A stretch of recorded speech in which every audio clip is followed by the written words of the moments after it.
Police in Kuala Lumpur have used tear gas to break up thousands of demonstrators calling for electoral reforms.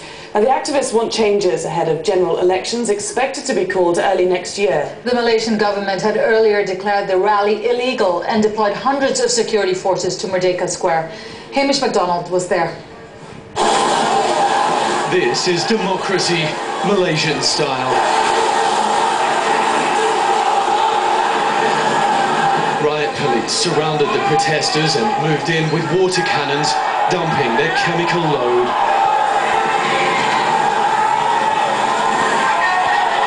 The police have just sprayed chemicals on the entire crowd. This was, until a few moments ago, an entirely peaceful protest, but they've just come along and sprayed chemicals into the faces of hundreds and hundreds of protesters. Thousands ran into Masjid Jamek, one of Malaysia's most historic mosques. They screamed for open democracy and emerged again, defiant. They screamed for open democracy and emerged again, defiant. Do you think the people are afraid of the authorities? They are not afraid. That I can assure you. Defiance was met by shots of tear gas.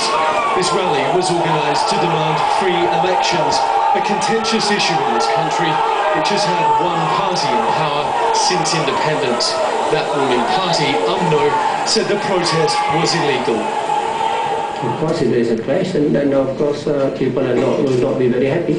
But it's the thing that we try to avoid. That's why we say that if you want to have, you have to get the police permit.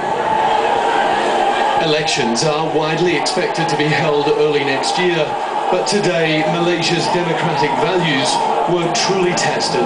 Hamish MacDonald, AlJareeza, Kuala Lumpur. Well, joining us now in the studio is Jeff Wee. He's an independent journalist based here in Kuala Lumpur. Many thanks for joining us.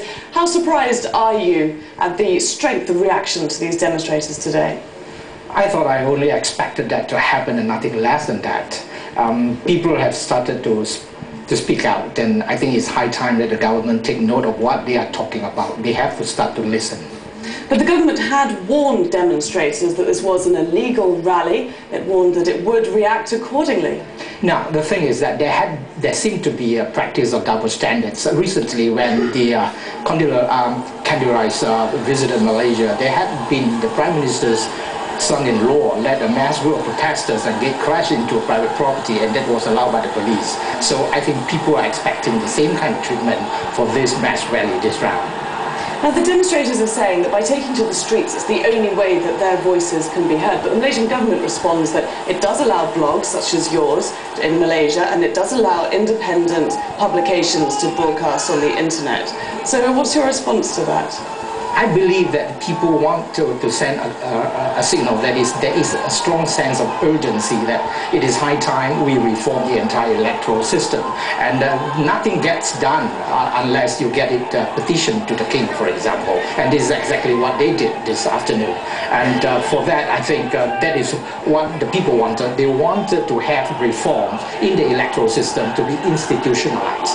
There were plenty of activists seen today, but there was also a thought that it was fueled by opposition members, which actually kept some activists away. How political do you think these rallies have become? You see, this event was organized by BERSIH. It's a congregation of 71 entities, and out of which 5 of them are registered entities, political parties. That lends credibility to the entire event. So I don't think that is being hijacked by the politicians. That is just sheer spin doctoring by the mainstream media. Okay, so many thanks for your thoughts today.